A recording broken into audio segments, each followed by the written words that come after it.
नमस्कार दोस्तों। एक एनआई एक्ट के मुकदमे में अभी एक हाल फिलहाल एक रिसेंटली एक निर्णय आया है, उस संबंध में बात करते हैं। यदि एनआई एक्ट का मुकदमा लोअर कोर्ट में चल रहा है, वहाँ पर फैसला होता है कि जो अमाउंट था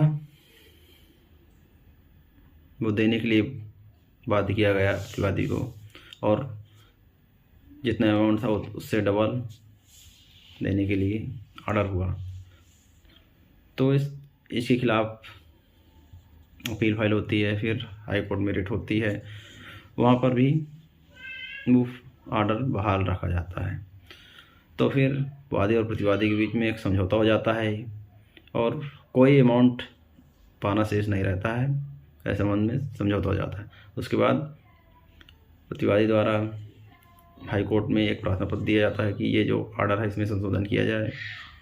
तो हाई कोर्ट उसको संशोधन करने से मना कर देता है। तो उसके बाद दोनों पार्टियां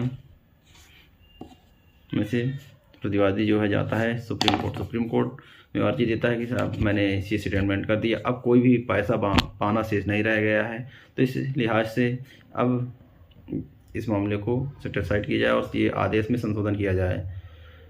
तो सुप्रीम कोर्ट ने फाइंडिंग दी, यदि वादी और प्रतिवादी के बीच में कोई अमाउंट एनआई एक्ट के मुकदमे में पाना शेष नहीं है, तो वहाँ पर आदेश को संशोधित किया जा सकता है और उसे जेल नहीं जाना होगा, क्योंकि जो भी अमाउंट था अब कोई अमाउंट पाना शेष नहीं है, तो इस आधार पर उस केस को निपटाया जा सकता है। तो कानून को जाने और सतर्क रहें। धन्यवाद दोस्तों।